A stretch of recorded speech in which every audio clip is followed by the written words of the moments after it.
Hi friends, ഇന്ന് നമ്മൾ പഠിക്കും.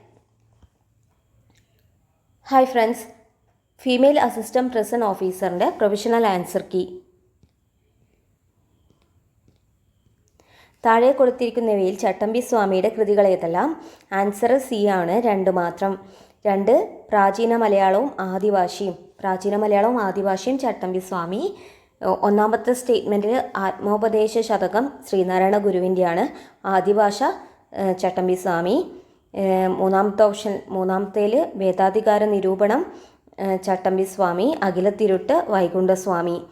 2 മലബാർ ജില്ലാ കോൺഗ്രസിൻ്റെ പ്രഥമ സമ്മേളനം 1916 പാലക്കാട് വെച്ച് നടന്നപ്പോൾ അധ്യക്ഷത വഹിച്ചതാര്? ആൻസർ ബി ആണ്, ആനി ബസന്റ്. മലബാർ ജില്ലാ കോൺഗ്രസിൻ്റെ പ്രഥമ സമ്മേളനം 1916 പാലക്കാട് വെച്ച് നടന്നപ്പോൾ അധ്യക്ഷത വഹിച്ചത് ആനി ബസന്റ്. ഇന്ത്യയുടെ നിലവിലെ വിദേശകാര്യ സെക്രട്ടറി ആര്? ഇന്ത്യയിലെ നിലവിലെ വിദേശകാര്യ സെക്രട്ടറി ആൻസർ എ ആണ്, വിക്രം മിസ്രി. 1904 ഗാന്ധിജി ഡർബനിൽ നിന്നും ആരംഭിച്ച പത്രം ഏത്? ആൻസർ സി ആണ്, ഇന്ത്യൻ ഒപ്പീനിയൻ. ഓപ്ഷനിലുള്ള സംവാദ് കൗമുദി രാജാറാം മോഹൻ റോയിയുടെ പത്രമാണ്. യങ് ഇന്ത്യ ഇന്ത്യയിൽ ആരംഭിച്ച പത്രം. ഇന്ത്യൻ ഒപ്പീനിയൻ ഗാന്ധിജി ഡർബനിൽ നിന്നും ആരംഭിച്ച പത്രം 1904.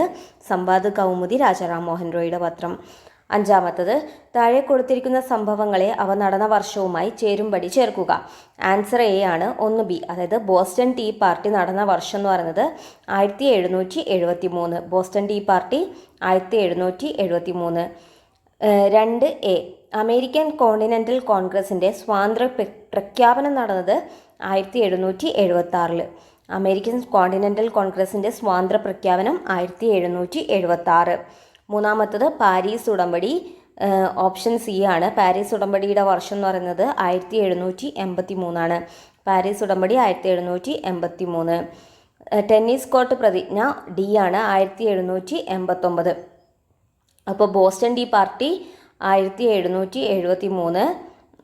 അമേരിക്കൻ കോണ്ടിനെൻ്റൽ കോൺഗ്രസിൻ്റെ സ്വാതന്ത്ര്യ പ്രഖ്യാപനം 1776. പാരീസ് ഉടമ്പടി 1783. ടെന്നീസ് കോർട്ട് പ്രതിജ്ഞ 1789. ഇന്ത്യ ഐക്യരാഷ്ട്രസഭയിൽ അംഗമായത് എപ്പോൾ? ഐക്യരാഷ്ട്രസഭയിൽ ഇന്ത്യ അംഗമായത് 1945 ഒക്ടോബർ 30. 1945 ഒക്ടോബർ 24 UN നിലവിൽ വന്നു. ശേഷം 1945 ഒക്ടോബർ 30 ഇന്ത്യ അംഗമായത്.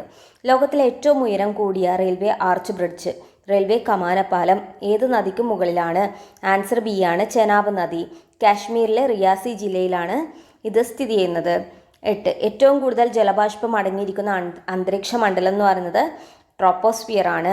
അന്തരീക്ഷത്തിലെ 99% ജലബാഷ്പവും ഏറ്റവും താഴത്തെ പാളിയായ ട്രോപ്പോസ്ഫിയറിലാണ്. 9 ഇന്ത്യയിലെ ഏറ്റവും നീളം കൂടിയ ദേശീയപാത എന്ന് പറയുന്നത് ആൻസർ എ ആണ്, NH44. ഇന്ത്യയിലെ ഏറ്റവും longest highway, national highway NH44 ആണ്. NH44 എന്ന് പറയുന്നത് ശ്രീനഗർ മുതൽ കന്യാകുമാരി വരെ നീളുന്നു. 10 ദോഡാബേട്ട കൊടുമുടി സ്ഥിതി ചെയ്യുന്ന പർവ്വതനിര. ദോഡാബേട്ട ആൻസർ സി ആണ്, നീലഗിരി കുന്നുകൾ. ദോഡാബേട്ട നീലഗിരി കുന്നുകളിൽ സ്ഥിതി ചെയ്യുന്ന കൊടുമുടി. എന്നാൽ ആനമലയിൽ ഏറ്റവും ഉയരം കൂടിയ കൊടുമുടി ആനമുടി. 11 ഗോൾഡൻ ഫൈബർ എന്നറിയപ്പെടുന്നത് ആൻസർ ബി ആണ്, ചാണം. 12 ജോഗ് വെള്ളച്ചാട്ടം ഏത് നദിയിലാണ്? ആൻസർ ഡി ആണ്, ശരാവതി നദി. ജോഗ് വെള്ളച്ചാട്ടം കർണാടകയിലെ വെള്ളച്ചാട്ടമാണ്. നദി ശരാവതി നദി. 13 താഴെ തന്നിരിക്കുന്ന പ്രസ്താവനയിൽ പഞ്ചവത്സര പദ്ധതിയുമായി ബന്ധപ്പെട്ട് ശരിയായവ ഏതൊക്കെ? ആൻസർ സി ആണ്, എല്ലാം ശരിയാണ്. 1, 2, 3 ശരിയാണ്. പഞ്ചവത്സര പദ്ധതിയുടെ ലക്ഷ്യം സാമ്പത്തിക വളർച്ച, ആധുനികവൽക്കരണം, സ്വാശ്രയത്വം, സമത്വം. 1ാം പഞ്ചവത്സര പദ്ധതിയുടെ കാലയളവ് 1951 തുടങ്ങിയിട്ട് 1956 വരെ. ഇന്ത്യയിൽ തന്നെ നിർമ്മിക്കാൻ കഴിയുന്ന വസ്തുക്കളുടെ ഇറക്കുമതി ഒഴിവാക്കിക്കൊണ്ടുള്ള സ്വാശ്രയത്വ സമീപനമാണ് ആദ്യ 7 പഞ്ചവത്സര പദ്ധതികൾ പ്രാധാന്യം നൽകിയത്. 14 താഴെ തന്നിരിക്കുന്ന പ്രസ്താവനകളിൽ PC മഹൽനോബിസ് എന്ന ശാസ്ത്രജ്ഞനുമായി ബന്ധപ്പെട്ട് ശരിയായ പ്രസ്താവന ഏതൊക്കെ? എല്ലാം ശരിയാണ്. 1, 2, 3 ശരിയാണ്. ആൻസർ ഡി ആണ്. അപ്പോൾ PC മഹൽനോബിസ് കൽക്കത്തയിൽ ഇന്ത്യൻ സ്റ്റാറ്റിക്കൽ ഇൻസ്റ്റിറ്റ്യൂട്ട് സ്ഥാപിക്കുകയും സാങ്ക്യ എന്ന ജേണൽ ആരംഭിക്കുകയും ചെയ്തു. അപ്പോൾ സാങ്ക്യ എന്ന ജേണൽ ആരംഭിച്ചത് PC മഹൽനോബിസ് ആണ്. അതുപോലെ കൽക്കത്തയിൽ ഇന്ത്യൻ സ്റ്റാറ്റിസ്റ്റിക്കൽ ഇൻസ്റ്റിറ്റ്യൂട്ട് സ്ഥാപിച്ചതും PC മഹൽനോബിസ് ആണ്. ഇന്ത്യൻ ആസൂത്രണത്തിൻ്റെ ശില്പി എന്നറിയപ്പെടുന്നത് PC മഹൽനോബിസ്. ഇന്ത്യൻ ആസൂത്രണത്തിൻ്റെ പിതാവ് വിശ്വേശ്വരയ്യ. ഇന്ത്യൻ ആസൂത്രണത്തിൻ്റെ ശില്പിയാണ് PC മഹൽനോബിസ് ശില്പി. PC മഹൽനോബിസിൻ്റെ വികസന ആസൂത്രണ നയം രണ്ടാം പഞ്ചവത്സര പദ്ധതിയിലാണ് മുന്നോട്ട് വെച്ചത്. അപ്പോൾ രണ്ടാം പഞ്ചവത്സര പദ്ധതിയിലാണ് PC മഹൽനോബിസിൻ്റെ ആശയം വന്നത്. അടുത്ത ക്വസ്റ്റ്യൻ, താഴെ തന്നിരിക്കുന്ന പ്രസ്താവനകളിൽ പുത്തൻ സാമ്പത്തിക നയവുമായി ബന്ധപ്പെട്ട് ശരിയായ പ്രസ്താവനകൾ ഏതൊക്കെ? അതിൽ ആദ്യത്തെ സ്റ്റേറ്റ്മെൻറ്റ് ആൻസർ B ആണ്, 1ഉം 2ഉം. ലോകബാങ്കിൻ്റെയും IMFൻ്റെയും നിബന്ധനകൾ അംഗീകരിക്കുകയും അതിൻ്റെ അടിസ്ഥാനത്തിൽ പുത്തൻ സാമ്പത്തിക നയം പ്രഖ്യാപിക്കുകയും ചെയ്തു. ഉദാരവൽക്കരണം, സ്വകാര്യവൽക്കരണം, ആഗോളവൽക്കരണം എന്നിവ പുത്തൻ സാമ്പത്തിക നയത്തിൻ്റെ പ്രധാന ഭാഗങ്ങളാണ് അല്ലേ? LPG. ഓക്കെ, ഉദാരവൽക്കരണം, സ്വകാര്യവൽക്കരണം, ആഗോളവൽക്കരണം ന്യൂ എക്കണോമിക് പോളിസിയുടെ ഭാഗമാണ്. അതുപോലെ ലോകബാങ്കും IMFൻ്റെ നിബന്ധന അംഗീകരിക്കുകയും അതിൻ്റെ അടിസ്ഥാനത്തിൽ ഇന്ത്യയിൽ എന്ത് വന്നു? പുത്തൻ സാമ്പത്തിക നയവും വന്നു. മൂന്നാമത്തെ സ്റ്റേറ്റ്മെൻറ്റ് തെറ്റാണ്. പുത്തൻ സാമ്പത്തിക നയം ഇറക്കുമതി ബദൽ വ്യാപാര നയത്തിൻ്റെ അടിസ്ഥാനത്തിലാണ് നടപ്പിലാക്കിയത്. ഇറക്കുമതി ബദൽ എന്താ? ഇറക്കുമതി ചെയ്യുന്ന ഉൽപ്പന്നങ്ങൾക്ക് ബദലായിട്ട് സ്വദേശി ഉൽപ്പന്നം, അതായത് ഇറക്കുമതി കുറയ്ക്കുക എന്നുള്ളതാണ് ഇറക്കുമതി ബദൽ. പുത്തൻ സാമ്പത്തിക നയം എന്ന് പറയുന്നത് അങ്ങനെയാണോ? പുത്തൻ സാമ്പത്തിക നയം എന്ന് വെച്ചാൽ എന്താ? ഇറക്കുമതിയും കയറ്റുമതിയും എല്ലാം പ്രോത്സാഹിപ്പിക്കുക, അതായത് ഇന്ത്യ ഒരു തുറന്ന സമ്പദ് വ്യവസ്ഥയാക്കുന്ന നയമായിരുന്നു. ന്യൂ എക്കണോമിക് പോളിസി അതുവരെ പിന്തുടർന്നിരുന്ന ഇറക്കുമതി ബദൽ ഇമ്പോർട്ട് സബ്സ്റ്റിറ്റ്യൂഷൻ നയത്തിന് പകരമായി കൊണ്ടുവന്നതാണ്. വ്യാപാരം ഉദാരമാക്കുക എന്നതായിരുന്നു ഈ നയത്തിൻ്റെ ലക്ഷ്യം. അതായത് ഇന്ത്യൻ ഒരു തുറന്ന വാണിജ്യമാക്കി മാറ്റുകയാണ് ന്യൂ എക്കണോമിക് പോളിസി ചെയ്തത്. ഇന്ത്യയിലേക്ക് സാധനങ്ങൾക്ക് ഇന്ത്യയിൽ കയറ്റുമതി ചെയ്യാനും പ്രോത്സാഹിപ്പിച്ചു. അതുപോലെ ഇന്ത്യയിലേക്ക് സാധനങ്ങൾക്ക് ഇറക്കുമതി ചെയ്യാനും പ്രോത്സാഹിപ്പിച്ചു. 16. താഴെ തന്നിരിക്കുന്ന പ്രസ്താവനകളിൽ ഇന്ത്യയിലെ സ്വകാര്യവൽക്കരണവുമായി ബന്ധപ്പെട്ട് ശരിയായ പ്രസ്താവനകൾ ഏതൊക്കെ? ആൻസർ A ആണ്, 2ഉം 3ഉം. സ്വകാര്യവൽക്കരണമാണ്. അപ്പോൾ ഒന്നാമത്തെ സ്റ്റേറ്റ്മെൻറ്റ് എന്ന് പറയുന്നത് ഒന്നാം പഞ്ചവത്സര പദ്ധതി കാലയളവിൽ സ്വകാര്യവൽക്കരണ നയത്തിന് പ്രാധാന്യം നൽകി. അത് തെറ്റല്ലേ? ഒന്നാം പഞ്ചവത്സര പദ്ധതി 1951-56. ആ സമയത്ത് കുറേ ഗവൺമെൻറ് ഇനീഷ്യേറ്റീവ് എടുത്തിട്ടുള്ള പൊതുസ്ഥാപനങ്ങളും ജലസേചന പദ്ധതികളൊക്കെ നിലവിൽ വന്ന്. രണ്ടാമത്തെ സ്റ്റേറ്റ്മെൻറ്റ് പൊതുമേഖലാ സ്ഥാപനങ്ങളുടെ ഉടമസ്ഥാവകാശം, നിർവഹണ ചുമതല എന്നിവയിൽ നിന്നും ഗവൺമെൻറ് പിൻവാങ്ങുക. അതെ, സ്വകാര്യവൽക്കരണവുമായി ബന്ധപ്പെട്ടിട്ട് അതിനെ സപ്പോർട്ട് ചെയ്യുന്ന സ്റ്റേറ്റ്മെൻറ്റാണ് പൊതുമേഖലാ സ്ഥാപനങ്ങളുടെ ഉടമസ്ഥാവകാശം, നിർവഹണ ചുമതല എന്നിവയിൽ നിന്നും ഗവൺമെൻറ് പിൻവാങ്ങുക. പൊതുമേഖലാ സ്ഥാപനങ്ങളുടെ ഓഹരികൾ ഭാഗികമായി സ്വകാര്യ മേഖലയ്ക്ക് വിൽക്കുക. ഇത് രണ്ടും പോസിബിളാണ് സ്വകാര്യവൽക്കരണത്തിന്. അതുകൊണ്ട് ആൻസർ 2ഉം 3ഉം മാത്രം. 17. ചെറുകിട വ്യവസായവുമായി ബന്ധപ്പെട്ട് താഴെ കൊടുത്തവയിൽ യോജിക്കാത്ത പ്രസ്താവന ഏത്? ആൻസർ D ആണ്, യോജിക്കാത്തത്. 1955 ഖാർവേ കമ്മിറ്റി ഗ്രാമവികസനത്തിൽ ചെറുകിട വ്യവസായങ്ങളുടെ സാധ്യത എടുത്തു പറയുന്നു. 1950 പരമാവധി 5 ലക്ഷം രൂപ വരെ നിക്ഷേപം നടത്തിയ യൂണിറ്റുകളായാണ് ചെറുകിട വ്യവസായ യൂണിറ്റുകളെ പരിഗണിച്ചത്. അതായത് 1950 5 ലക്ഷം രൂപ വരെ നിക്ഷേപം നടത്തിയ യൂണിറ്റുകളായാണ് ചെറുകിട വ്യവസായ യൂണിറ്റുകളെ പരിഗണിച്ചത്. ചെറുകിട വ്യവസായങ്ങൾ കൂടുതൽ തൊഴിലവസരങ്ങൾ സൃഷ്ടിക്കുന്നുമുണ്ട്. അതൊക്കെ ശരിയാണ്. തെറ്റെന്ന് പറയുന്നത് ചെറുകിട വ്യവസായ മേഖലയുടെ പുരോഗതിക്കായി ഉയർന്ന എക്സൈസ് തീരുവയും ഉയർന്ന പലിശ നിരക്കിലുള്ള ബാങ്ക് വായ്പയും ചെറുകിട വ്യവസായങ്ങൾക്ക് നൽകി. ഒരിക്കലും പുരോഗതിക്ക് വേണ്ടിയിട്ട് ഉയർന്ന പലിശ നിരക്കിലുള്ള വായ്പയൊന്നും കൊടുക്കില്ലല്ലോ. അപ്പോൾ ആ സ്റ്റേറ്റ്മെൻറ്റ് തെറ്റാണ്. 18. താഴെ പറയുന്നവയിൽ ആർക്കാണ് 2024 സാമ്പത്തിക നോബലിന് പുരസ്കാരം ലഭിച്ചത്? സാമ്പത്തിക നോബലിന് ലഭിച്ചത് Daron Acemoglu, Simon Johnson, James A Robinson എന്ന വ്യക്തികൾക്കാണ്. അതുകൊണ്ട് ആൻസർ D ആണ്, സൈമൺ ജോൺസൺ ആണ്. അപ്പോൾ 2024 സാമ്പത്തിക ശാസ്ത്ര നോബൽ ലഭിച്ചത് Daron Acemoglu, Simon Johnson, James A Robinson. 19. Indian ഭരണഘടനയിൽ എത്രാമത്തെ ആർട്ടിക്കിൾ പ്രകാരമാണ് പിന്നോക്ക വിഭാഗങ്ങൾക്ക് അനുകൂലമായ സംരക്ഷിത വിവേചനം നൽകിയിരിക്കുന്നത്? ആർട്ടിക്കിൾ 16(4) അതായത് 16(4) എന്താ പറയുന്നത്? ഇന്ത്യയിലെ പിന്നോക്ക വിഭാഗങ്ങൾക്ക് അനുകൂലമായ സംരക്ഷിത വിവേചനം നൽകിയിരിക്കുന്നു. എന്നാൽ 16(6) എന്താണ്? 16(6) ഇത് സാമ്പത്തികമായി പിന്നോക്കം നിൽക്കുന്ന മുന്നോക്ക വിഭാഗങ്ങൾക്ക്, അതായത് എക്കണോമിക്കലി വീക്കർ സെക്ഷൻസിന് 10% സംവരണത്തെക്കുറിച്ച് പ്രതിപാദിക്കുന്നു. ഈ 16(6) എന്ന് പറയുന്നത് ഏത് ഭേദഗതി പ്രകാരമാണ് ചേർത്തത്? 103-ാം ഭേദഗതി. അപ്പോൾ പിന്നോക്ക വിഭാഗങ്ങൾക്ക് വേണ്ടിയിട്ടുള്ളത് 16(4)ഉം എന്നാൽ മുന്നോക്ക വിഭാഗങ്ങളിൽ സാമ്പത്തികമായിട്ട് പിന്നോക്കം നിൽക്കുന്നവർക്ക് വേണ്ടിയിട്ടുള്ളത് 16(6)ഉം. 20. താഴെ തന്നിരിക്കുന്നതിൽ റിട്ടുകളും ലക്ഷ്യങ്ങളും ആണ്. ഇവയിൽ തെറ്റായത് ഏത്? ആൻസർ D ആണ്, സെർഷ്യോറിറ്റിയാണ്. സെർഷ്യോറിറ്റിയാണ് അത് തെറ്റാണ്. ആൻസർ ഡിയിൽ വരുന്നത് സെർഷ്യോറിറ്റി, അതിൻ്റെ ഇത് തെറ്റാണ്. അപ്പോൾ മാൻഡമസ് എന്ന് വെച്ചാൽ ഒരു ഉദ്യോഗസ്ഥൻ നിയമപരമായ കർത്തവ്യം ചെയ്യാത്തപ്പോൾ, അതായത് കൽപ്പിക്കുന്നു എന്നുള്ള മീനിങ്ങിലാണ് മാൻഡമസ്. കൽപ്പിക്കുന്നു, അതായത് ഒരാൾ ജോലി ചെയ്തിക്കില്ല, അയാൾ ചെയ്യാൻ വേണ്ടി കൽപ്പിക്കുന്ന പോലെ. മാൻഡമസ് ഒരു ഉദ്യോഗസ്ഥൻ നിയമപരമായ കർത്തവ്യം ചെയ്യാത്തപ്പോൾ. ക്വോ വാറൻറ്റോ എന്ന് വെച്ചാൽ എന്തധികാരം. ക്വോ വാറൻറ്റോ ഒരു വ്യക്തി അർഹതയില്ലാത്ത സ്ഥാനത്തിരിക്കുമ്പോൾ നമുക്ക് ചോദിക്കാൻ പറ്റുന്നത് എന്തധികാരം, ക്വോ വാറൻറ്റോ. എന്നാൽ സെർഷ്യോറിറ്റി എന്താ? സെർഷ്യോറിറ്റി അതായത് കേസുകൾ കീഴ്ക്കോടതിയിൽ നിന്ന് എന്താവുന്നത് മേൽക്കോടതിയിലേക്ക് പോകുന്നതാണ് സെർഷ്യോറിറ്റി. ഹെർബിയസ് കോർപ്പസ് എന്ന് വെച്ചാൽ എന്താ? അനധികൃത തടങ്കലിനെതിരെ. ഇവിടെ ആൻസർ 3 എന്ന് പറയുന്നത് ശരി. കീഴ്ക്കോടതിയുടെയോ ട്രൈബ്യൂണലുകളുടെയോ നടപടികളോ തീരുമാനങ്ങളോ പരിശോധിച്ച് അവ റദ്ദാക്കാൻ സെർഷ്യോറിറ്റി. കീഴ്ക്കോടതി തൻ്റെ അധികാര പരിധി ലംഘിക്കുന്നത് തടയാൻ പ്രൊഹിബിഷൻ. അതായത് കീഴ്ക്കോടതി അധികാര പരിധി തടയുന്നത് എന്താ പറയുക, പ്രൊഹിബിഷനാണ്, തടയലാണ് പ്രൊഹിബിഷൻ. എന്നാൽ കീഴ്ക്കോടതികളുടെ ട്രൈബ്യൂണലുകളുടെ നടപടികളോ തീരുമാനമോ പരിശോധിച്ച് അവ റദ്ദാക്കാൻ, അതായത് കേസ് എന്ത് ചെയ്യുക, മേൽക്കോടതിയിലേക്ക് പോകുന്നതാണ് സെർഷ്യോറിറ്റി. 21. ഭരണഘടനാ അസംബ്ലിയിൽ ഇവരിൽ ആരാണ് ലക്ഷ്യപ്രമേയം അവതരിപ്പിച്ചത്? ആൻസർ സി ആണ്, ജവഹർലാൽ നെഹ്റു. 22. ഇവയിൽ ദ്വിമണ്ഡല നിയമസഭകൾ ഉള്ള സംസ്ഥാനങ്ങൾ ഏതെല്ലാമാണ്? ആൻസർ സി ആണ്, ഉത്തർപ്രദേശ്, തെലങ്കാന. ഇതിന് ഓരോ കോഡുണ്ട്. ഉമ്പക്കേട്ടി എന്ന് പറയുമ്പോൾ ആറ് സ്റ്റേറ്റുകളെയാണ് പറയുന്നത്. 6 സ്റ്റേറ്റുകൾക്കാണ് ഇന്ത്യയിൽ ദ്വിമണ്ഡല നിയമസഭകളുള്ളത്. അപ്പോൾ ഉമ്പക്കേട്ടിയിൽ ഉത്തർപ്രദേശ്, മഹാരാഷ്ട്ര, ബീഹാർ, ആന്ധ്രാപ്രദേശ്, കർണാടക, തെലങ്കാന. അടുത്തത് തദ്ദേശ സ്വയംഭരണ സ്ഥാപനങ്ങൾക്ക് ഭരണഘടനാപരമായ അംഗീകാരം ശുപാർശ ചെയ്ത കമ്മിറ്റി ഏതാണെന്നാണ്. Answer P K. തുങ്കൻ കമ്മിറ്റിയാണ്. തദ്ദേശ സ്വയംഭരണ സ്ഥാപനങ്ങൾക്ക് ഭരണഘടനാപരമായ അംഗീകാരം ശുപാർശ ചെയ്ത കമ്മിറ്റി തുങ്കൻ കമ്മിറ്റി 1988 വന്നു.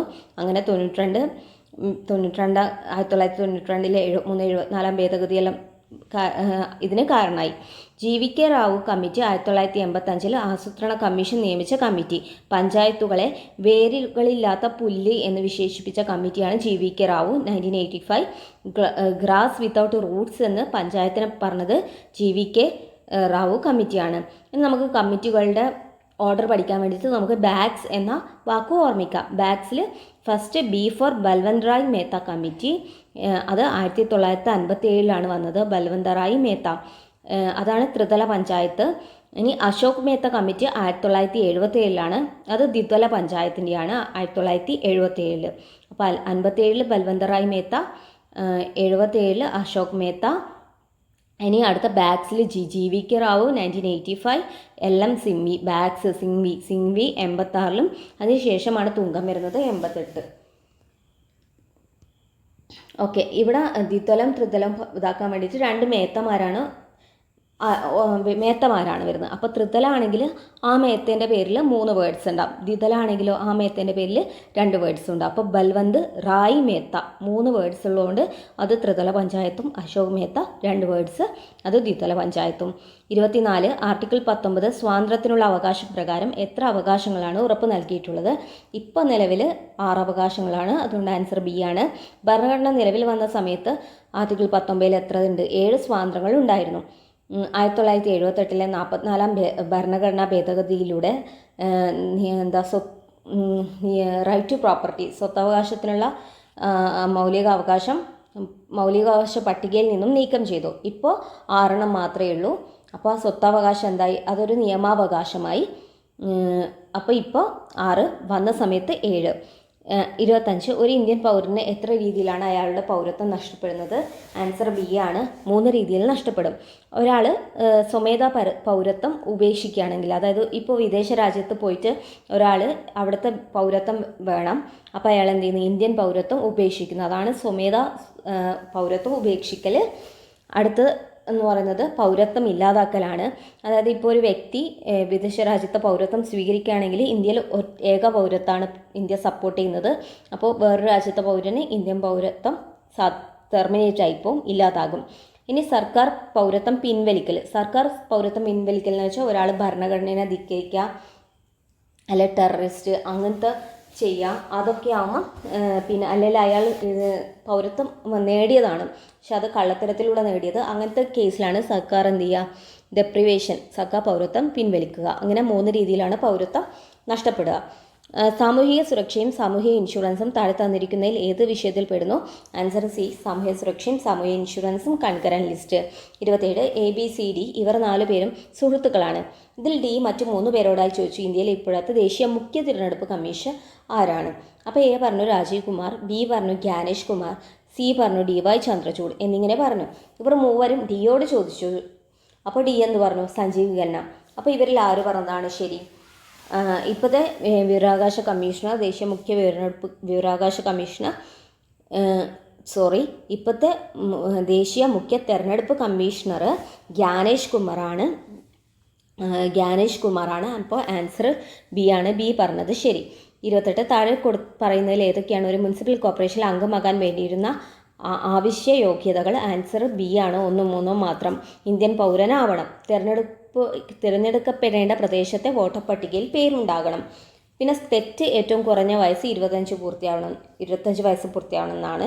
എന്നാൽ നമ്മൾ മുനിസിപ്പൽ, അതായത് തദ്ദേശ സ്വയംഭരണ സ്ഥാപനങ്ങളിൽ ഒരാൾക്ക് മത്സരിക്കണമെങ്കിൽ അയാൾക്ക് 21 വയസ്സ് മതി. 25 വയസ്സ് എവിടെയൊക്കെ വേണ്ട? അയാൾക്കൊരു ലോക്സഭയിലോ അല്ലെങ്കിൽ ഒരു നിയമസഭയിലോ മത്സരിക്കാൻ വേണ്ടിയിട്ടാണ് അയാൾക്ക് 25 വയസ്സ് വേണ്ടത്.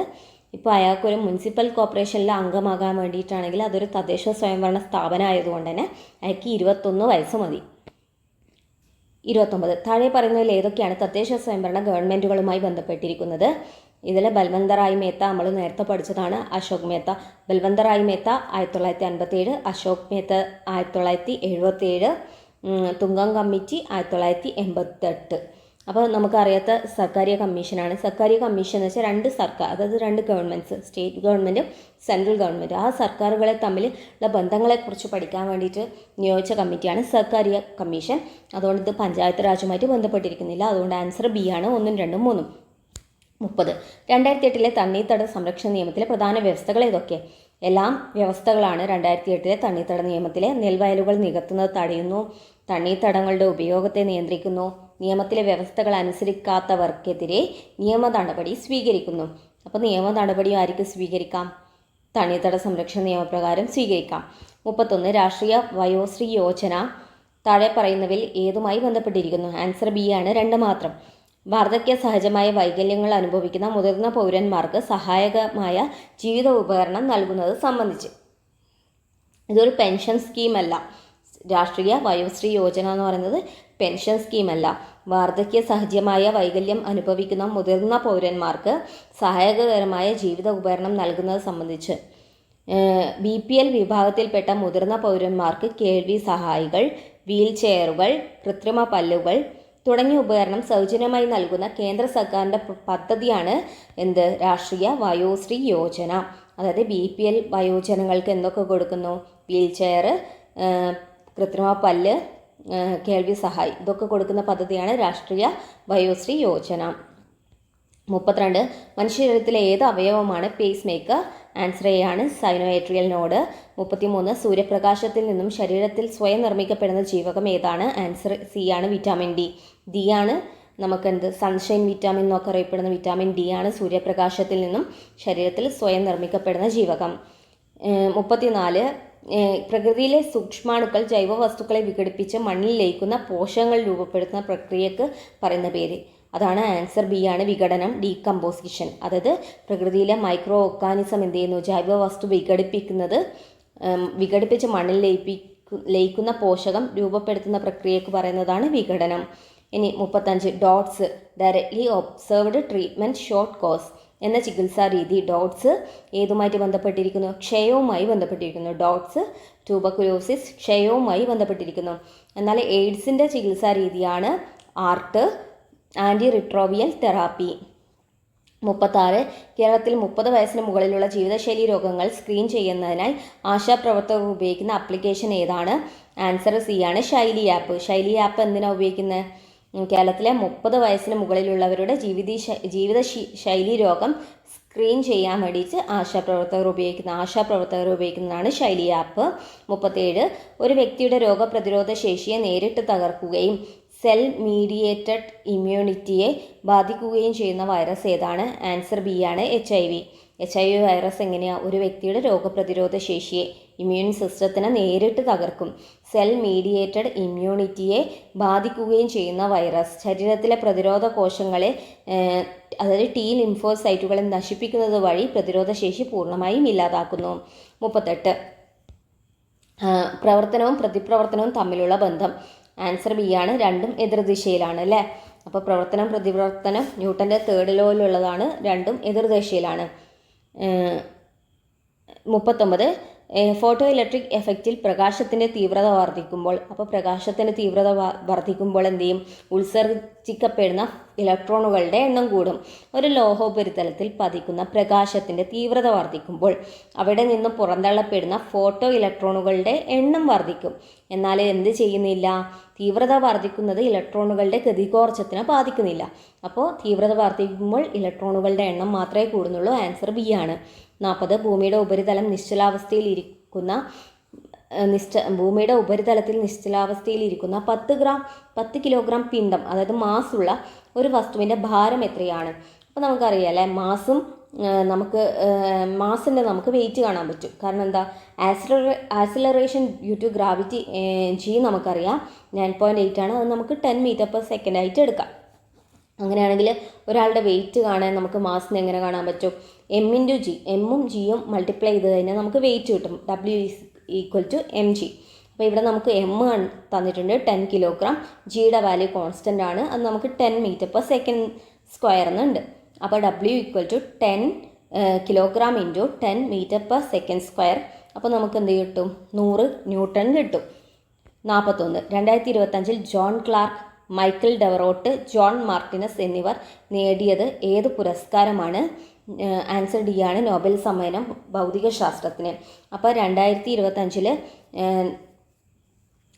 ആർക്ക് നൊബേൽ കിട്ടിയത്? ഭൗതികശാസ്ത്രത്തിൽ ജോൺ ക്ലാർക്കിനും മൈക്കിൾ ഡെവറോട്ടിനും ജോൺ മാർട്ടിനസിനും. ഇതിനൊരു കോഡുണ്ട്. 2 ജോണുകൾക്ക് മൈക്ക്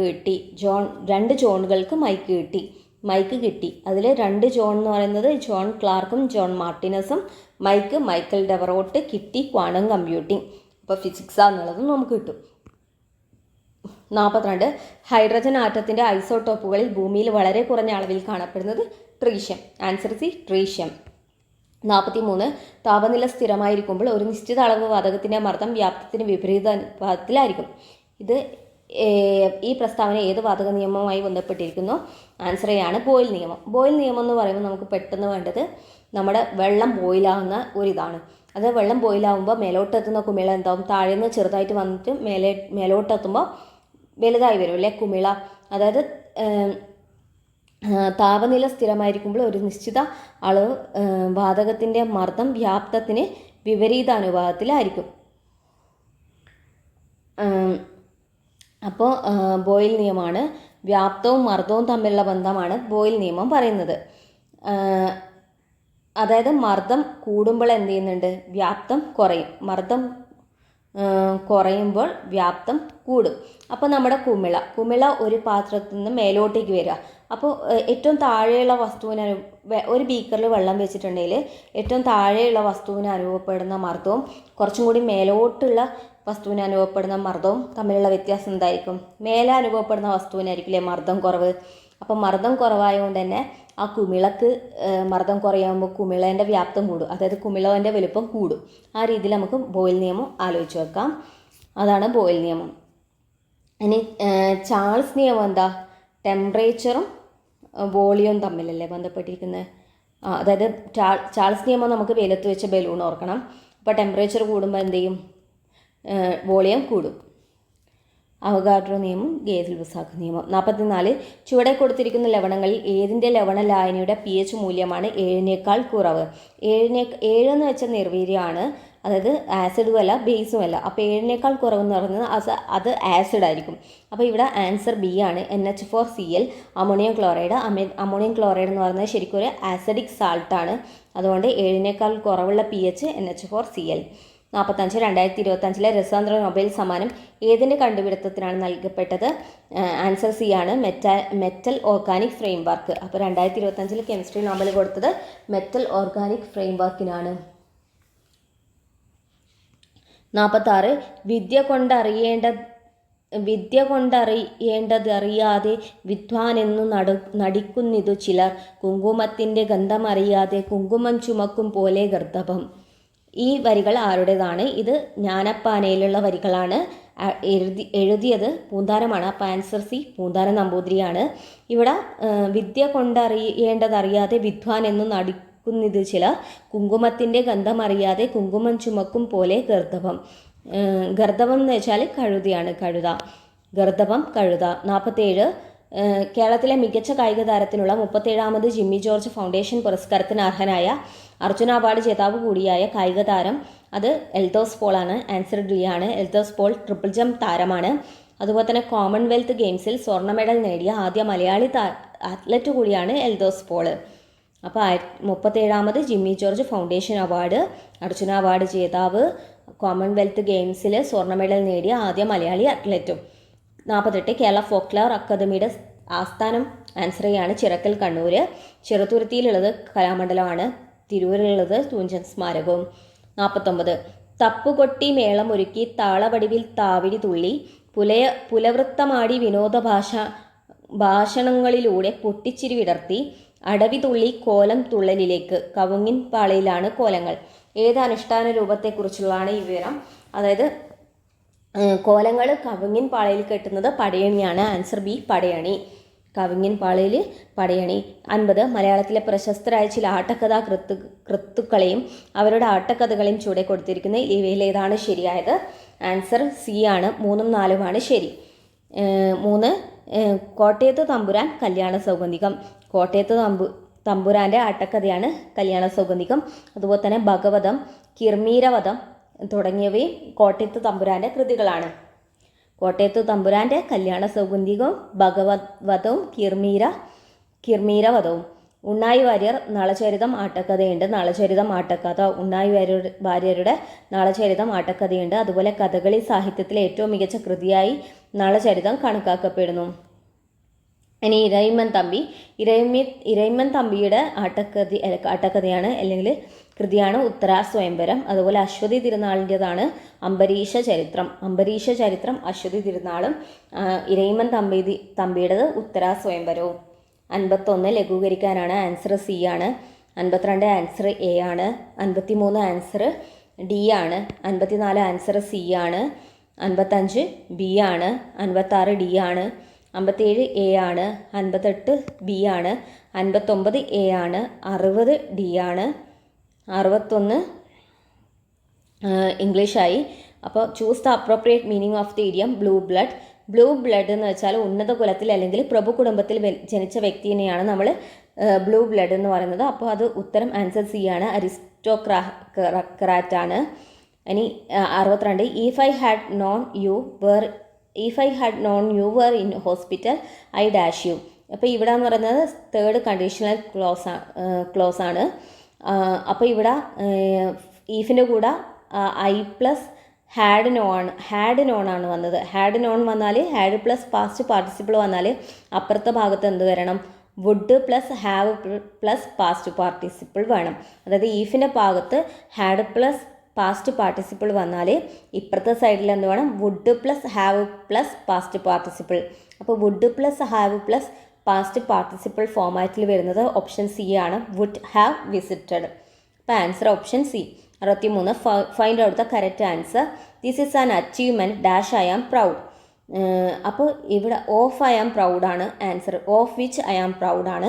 അത് പ്രൗഡിൻ്റെ പ്രപ്പോസിഷൻ എപ്പോഴും ഓഫ് ആയിരിക്കും. പ്രൗഡ് ഓഫ് എന്ന് പറഞ്ഞിട്ടാണ് നമ്മൾ പറയേണ്ടത്. അപ്പോൾ പ്രൗഡ് വന്നതുകൊണ്ട് തന്നെ ഇവിടെ ഓഫ് വേണം. പ്രൗഡ് എന്ന വാക്കിനൊപ്പം എപ്പോഴും ഓഫ് എന്ന പ്രപ്പോസിഷൻ ആണ് വരിക.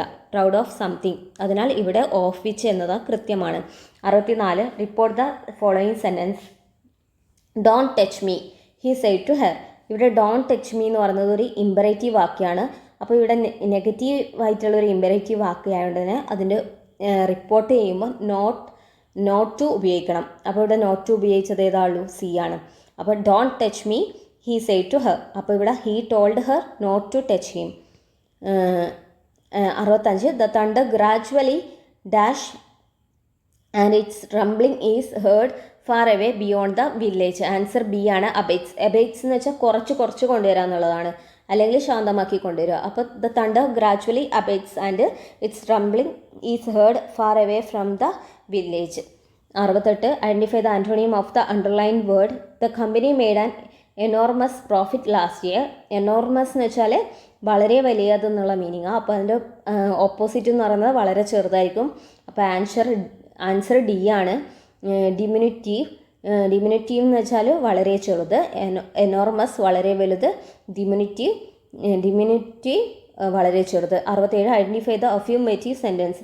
അഫിർമേറ്റീവ് സെൻറ്റൻസ് എന്ന് വെച്ചാൽ പോസിറ്റീവായിട്ടുള്ളൊരു സെൻറ്റൻസിനെയാണ് നമ്മൾ അഫിർമേറ്റീവ് സെൻറ്റൻസ് എന്ന് പറയുക. സിമ്പിൾ സെൻറ്റൻസ് ആയിരിക്കണം.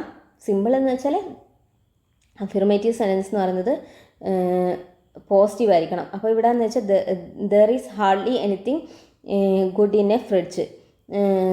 അപ്പോൾ ഹാർഡ്ലി എന്ന് പറയുന്ന ഒരു നെഗറ്റീവ് ആയതുകൊണ്ട് അത് വരില്ല. ബി നോക്കുകയാണെങ്കിൽ ദർ ആർ ഫ്യൂ സ്നേക്സ്, അതും വരില്ല. ഫ്യൂ എന്ന് പറയുന്നതും നെഗറ്റീവാണ്. ഇനി ഡി നോക്കുകയാണെങ്കിൽ സ്കേസ്ലി എന്നുള്ള വേർഡ് ഉപയോഗിച്ചിട്ടുണ്ട്. സ്കേസ്ലിയും നെഗറ്റീവാണ്. അപ്പോൾ ആൻസർ സി ആണ്. പോസിറ്റീവായിട്ടുള്ള സെൻറ്റൻസ് ഒന്നേ ഉള്ളൂ. The boys do daring task. 68. Nobody knows the answer. Question mark. ഇവിടെ നോബഡി നോസ്. നോസിൽ ഡസ് പ്ലസ് നോയാണ് നോസ് വരുന്നത്. അപ്പോൾ നോബഡി വന്നുകൊണ്ട് ഓൾറെഡി നെഗറ്റീവ് സെൻറ്റൻസ് ആണ്. നെഗറ്റീവ് സെൻറ്റൻസിൻ്റെ ക്വസ്റ്റ്യൻ ടാഗ് പോസിറ്റീവ് ആയിരിക്കും. അപ്പോൾ ക്വസ്റ്റ്യൻ ടാഗിൽ ഒരിക്കലും നമുക്ക് നോട്ട് ചേർക്കണ്ട. അപ്പോൾ പിന്നെ ഡുവോ ഡസ് ആയിരിക്കും ക്വസ്റ്റ്യൻ ടാഗിൽ വരുന്ന ഓക്സിലറി വേർബ്. അപ്പോൾ ഇവിടെ നോബഡി എന്നുള്ളത് കൊണ്ട് തന്നെ ക്വസ്റ്റ്യൻ ടാഗിൽ ദേ വരണം. അപ്പോൾ ദേൻ്റെ കൂടെ നമുക്ക് ഡസ് ഉപയോഗിക്കാൻ പറ്റില്ല, ഡൂവേ ഉപയോഗിക്കാൻ പറ്റും. അപ്പോൾ ഡൂ ദേ ആയിരിക്കും. ഡോണ്ട് ദേ ഉപയോഗിക്കാൻ പറ്റാത്തത് നമ്മുടെ സെൻറ്റൻസ് ഓൾറെഡി നെഗറ്റീവാണ്. അപ്പോൾ ക്വസ്റ്റ്യൻ ടാഗ് പോസിറ്റീവ് ആവണം. ചൂസ് ദ കറക്റ്റ് വേർഡാണ്.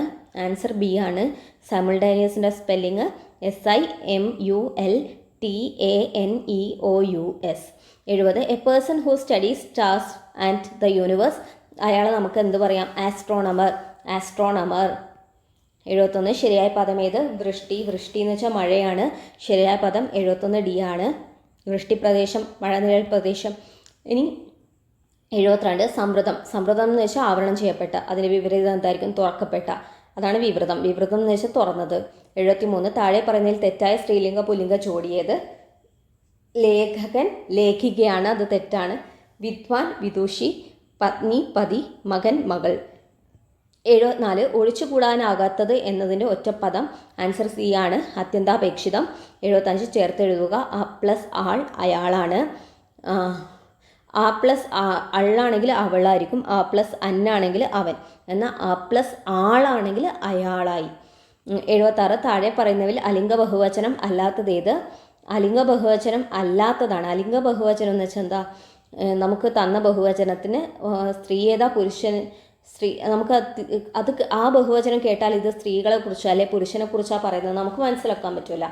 അപ്പോൾ ഇവിടെ പണിക്കർ എന്ന് പറയുന്നത് ഒരു അലിംഗ ബഹുവചനം. അവിടെ നമുക്ക് ഇത് അവരെ ആണാണോ പെണ്ണാണോ എന്ന് മനസ്സിലാക്കാൻ പറ്റില്ല. ഭാരതീയരാണെങ്കിലും മക്കളാണെങ്കിലും മക്കൾ എന്ന് പറഞ്ഞാൽ അതാണോ പെണ്ണോ എന്ന് മനസ്സിലാക്കാൻ പറ്റില്ല. അപ്പോൾ ഡി എന്ന് പറയുന്നത് ആൺമക്കൾ എന്ന് പറയുമ്പോൾ അത് ആണാണെന്ന് മനസ്സിലാക്കാൻ പറ്റും. അങ്ങനത്തെ ഇത് അലിംഗ ബഹുവചനമല്ല. അപ്പോൾ ആൻസർ ഡി ആണ്. 77. ശരീരം എന്ന വാക്കിൻ്റെ പണിക്കർ എന്ന് പറയുന്നത് പൂജക ബഹുവചന. അപ്പോൾ അത് അലിംഗ ബഹുവചനത്തിൻ്റെയും സലിംഗ ബഹുവചനത്തിൻ്റെയും കൂട്ടത്തിൽ പെടാത്തൊരു സംഭവമാണ്. അപ്പോൾ ബാക്കി ഭാരതീയറും മക്കളൊക്കെ അലിംഗ ബഹുവചനത്തിന് എക്സാമ്പിളാണ്. പണിക്കർ പൂജക ബഹുവചനമാണ്. ആൺമക്കൾ എന്ന് പറയുന്നത് നമുക്ക് അലിംഗമല്ല, കാരണം അത് ആൺകുട്ടികളുടെ കാറ്റഗറി, അതായത് നമുക്ക് അവരുടെ ആണോ പെണ്ണോ എന്നുള്ളത് മനസ്സിലാക്കാൻ പറ്റിയില്ല. അപ്പോൾ അത് അലിംഗമല്ല, അത് സലിംഗമാണ്. 77. ശരീരം എന്ന വാക്കിൻ്റെ ശരിയായ പര്യായ പദം ഉൾക്കൊള്ളുന്ന ജോഡി ഏതാണ്? ആൻസർ സി ആണ്. 1ഉം 2ഉം ശരിയാണ്. അതായത് ശരീരത്തിൻ്റെ പര്യായങ്ങളാണ് ഗാത്രം, മേനി, കായം, വപുസ്. കായം, വപുസ്, ഗാത്രം, മേനി, ശരീരം. 78. ശക്രശ്വാസം വലിക്കുക എന്ന ശൈലിയുടെ അർത്ഥം അത്യധികം വിഷമിക്കുക. പിരിച്ചെഴുതുക. അത്യന്തം. അതി പ്ലസ് അന്തമാണ് അത്യന്തം. പ്രിയാമ്പിൾ, അതിന് മലയാളം ആമുഖം. 81. കേരളത്തിൽ അവസാനമായി വധശിക്ഷ നടപ്പിലാക്കിയ വർഷം 1991 റിപ്പർ ചന്ദ്രൻ, കണ്ണൂർ ജയിൽ. ആൻസർ ബി ആണ്. 1991. 82. കേരള സംസ്ഥാനം രൂപീകൃതമായതിനു ശേഷം ആരംഭിച്ച സെൻട്രൽ ജയിൽ ഏത് ജില്ലയിലാണ് സ്ഥിതി ചെയ്യുന്നത്? ആൻസർ ഡി ആണ്, മലപ്പുറം. കേരളം സംസ്ഥാനം രൂപീകൃതമായതിനു ശേഷം ആരംഭിച്ച സെൻട്രൽ ജയിൽ മലപ്പുറം. 83. കേരളത്തിൽ നിലവിൽ പുരുഷ തടവുകാർക്കായി എത്ര തുറന്ന് ജയിലുണ്ട്? 2 എണ്ണമാണ്. ഒന്ന് കേരളത്തിൻ്റെ മേലോട്ട് കാസർഗോഡിലെ ചീമേനിയിലും ഒന്ന് താഴോട്ട് തിരുവനന്തപുരം നെട്ടുകാൽത്തേരിയിലും. 84. തടവ് ശിക്ഷ വിധിച്ച ഒരു തടവുകാരനെ ജില്ലാ ജയിലിൽ എത്ര കാലം പാർപ്പിക്കാം? ആൻസർ സി 6 മാസം. 85. നിലവിലെ ജയിൽ വകുപ്പ് മേധാവി ബൽറാം കുമാർ ഉപാധ്യായ. താഴെ പറയുന്നതിൽ ശരിയായ പ്രസ്താവന ഏത്? ആൻസർ ബി ആണ്. മനുഷ്യാവകാശങ്ങൾ ഭരണഘടനയും അന്താരാഷ്ട്ര ഉടമ്പടിയും ഉറപ്പു നൽകുന്നവയാണ്. 57. കേരള സംസ്ഥാന മനുഷ്യാവകാശ കമ്മീഷൻ രൂപീകൃതമായത് ഏത് നിയമപ്രകാരമാണ്? 1998 ഡിസംബർ 11 കേരള സംസ്ഥാന മനുഷ്യാവകാശ കമ്മീഷൻ രൂപീകൃതമായത്. ആൻസർ സി ആണ്. മനുഷ്യാവകാശ സംരക്ഷണ നിയമപ്രകാരമാണ് രൂപീകൃതമായത്. കേന്ദ്ര സർക്കാർ പാസാക്കിയ ഈ നിയമത്തിലെ സെക്ഷൻ 21 പ്രകാരമാണ് ഓരോ സംസ്ഥാനത്തും മനുഷ്യാവകാശ കമ്മീഷൻ നിലവിൽ വന്നത്. 88. താഴെ പറയുന്നവയിൽ ഏതാണ് മനുഷ്യാവകാശങ്ങളുടെ നിർവചനത്തിന്റെ പരിധിയിൽപ്പെടുന്നത്? ആൻസർ ആണ് എ ആണ്. വ്യക്തിയുടെ ജീവിതം, സ്വാതന്ത്ര്യം, സമത്വം, അന്തസ്സ്. 89. സംസ്ഥാന മനുഷ്യാവകാശ കമ്മീഷൻ ചെയർപേഴ്സൻ്റെയും അംഗങ്ങളുടെയും ഔദ്യോഗിക കാലാവധി എത്ര വർഷം? ആൻസർ ബി ആണ്, 3 വർഷം അല്ലെങ്കിൽ 70 വയസ്സ് തികയുന്നവരെ. 2019 വരെ 5 വർഷമായിരുന്നു. 2019 ഭേദഗതി പ്രകാരം 3 വർഷം അല്ലെങ്കിൽ 70 വയസ്സ് തികയുന്നത് വരെയാക്കി ചെയർപേഴ്സൻ്റെയും മെമ്പേഴ്സിൻ്റെയും സംസ്ഥാന മനുഷ്യാവകാശ കമ്മീഷൻ്റെ കാലാവധി. 90. ദേശീയ മനുഷ്യാവകാശ കമ്മീഷൻ അംഗത്തെ കമ്മീഷനിൽ നിന്നും പുറത്താക്കാൻ അനുവദിക്കുന്ന എപ്പോഴൊക്കെയാണ്? ആൻസർ ഡി ആണ്. മുകളിൽ പറഞ്ഞവയെല്ലാം ശരിയാണ്. കമ്മീഷൻ അംഗം പാപ്പരായി പ്രഖ്യാപിക്കപ്പെടുന്നു. ആ കാലയളവിൽ പുറത്തു നിന്നുള്ള ശമ്പള ജോലിയിൽ ഏർപ്പെടുന്നു. അംഗം മാനസികമോ ശാരീരികവുമായ ബലഹീനത കാരണം അയോഗ്യനായി കണക്കാക്കപ്പെടുന്നു. അംഗത്തിൻ്റെ മാനസികാവസ്ഥ മോശമാണെങ്കിൽ ഒരു യോഗ്യതയുള്ള കോടതി അങ്ങനെ പ്രഖ്യാപിച്ചിട്ടുണ്ടെങ്കിൽ അംഗം ധാർമ്മിക അരാജകത്വം ഉൾപ്പെടുന്ന ഒരു കുറ്റകൃത്യത്തിന് ശിക്ഷിക്കപ്പെടുന്നുവെങ്കിൽ. 91. വിവരാവകാശ നിയമത്തിലെ ഏത് വകുപ്പ് വിവരങ്ങൾ വെളിപ്പെടുത്തുന്നതിൽ നിന്ന് ഇളവ് നൽകുന്നു? ആൻസർ സി ആണ്, വകുപ്പ് 8(1). വിവരം വെളിപ്പെടുത്തുന്നതിൽ നിന്ന് ഇളവ് നൽകുന്നത് വകുപ്പ് 8(1). വിവരാവകാശ നിയമത്തിലെ വകുപ്പ് 8(1) ജി പ്രകാരം ഏത് വിവരം വെളിപ്പെടുത്തലിൽ നിന്നാണ് ഇളവ് ലഭിക്കുന്നത്? ആൻസർ ബി ആണ്, വ്യക്തികളുടെ ജീവനും ശാരീരിക സുരക്ഷയും സംരക്ഷിക്കാൻ. അതായത് ജീവനും ഇതൊക്കെ ഇതാക്കാൻ വേണ്ടിയിട്ട് 8(1) ജി. 93. ദേശീയ വിവരാവകാശ കമ്മീഷണർ നിയമനത്തിനുള്ള കമ്മിറ്റിയുടെ ചെയർമാൻ ആരാണ്? ആൻസർ സി ആണ്, പ്രധാനമന്ത്രി. ദേശീയ വിവരാവകാശ കമ്മീഷണർ ആ കമ്മിറ്റിയിലെ അംഗങ്ങൾ പ്രധാനമന്ത്രി അധ്യക്ഷനായിട്ടുള്ള സമിതി, അതിൽ പ്രതിപക്ഷ നേതാവും ഒരു കേന്ദ്രമന്ത്രിയും. 94. വിവരാവകാശ നിയമത്തിലെ വകുപ്പ് 9 പ്രകാരമുള്ള വിവരം നിരസിക്കൽ ഏതു തരത്തിലുള്ള പകർപ്പവകാശ ലംഘനത്തോടാണ് ബന്ധപ്പെട്ടിരിക്കുന്നത്? ആൻസർ സി, സംസ്ഥാനത്തിന് പുറത്തുള്ള വ്യക്തിയുടെ പകർപ്പവകാശം. 95. വിവരാവകാശ നിയമം 2005 പ്രകാരം വിവരം എന്നതിൽ ഉൾപ്പെടുന്നത് താഴെ പറയുന്നതിൽ ഏതെല്ലാമാണ്? ആൻസർ ഡി ആണ്, മേൽപ്പറഞ്ഞവയെല്ലാം. രേഖകൾ, ഇമെയിലുകൾ, സർക്കുലറുകൾ, ഓർഡറുകൾ, ലോഗ് ബുക്കുകൾ, പത്രക്കുറിപ്പുകൾ, റിപ്പോർട്ടുകൾ, സാമ്പിളുകൾ, ഇലക്ട്രോണിക് രൂപത്തിലുള്ള ഡാറ്റകൾ, ഇതൊക്കെ വിവരത്തിൽ പെടുന്നുണ്ട്. 96. ഫൈറ്റ് ഓർ ഫ്ലൈറ്റ് റെസ്പോൺസ് ഇത് ഏതുമായി കൂടുതൽ ബന്ധപ്പെട്ടിരിക്കുന്നു? ആൻസർ ബി ആണ്, മാനസിക സമ്മർദ്ദം. ഫ്രോയിഡിൻ്റെ സിദ്ധാന്തം അനുസരിച്ച് റിയാലിറ്റി പ്രിൻസിപ്പിൾ പ്രകാരം പ്രവർത്തിക്കുന്നത് ഏതു ഘടകമാണ്? Answer B, ego. 98. ബുദ്ധി ബഹുമുഖ സിദ്ധാന്തത്തിൽ കൈനസ്തെറ്റിക് എന്നത് എന്താണ്? ആൻസർ ഡി, ശാരീരിക ചലനങ്ങൾ കഴിവോടെ നിർവഹിക്കൽ. 99. ഉത്കണ്ഠയെ ഏറ്റവും ശരിയായി വിവരിക്കുന്നത് ഇതിലേതാണ്? ആൻസർ ബി, ഭയം, സംഘർഷം, ചിന്ത. 100. അഭിപ്രേരണ എന്നത് എന്തിനെക്കുറിച്ചാണ്? ആൻസർ ബി, പ്രവർത്തിക്കാനുള്ള പ്രചോദനം. Thank you all.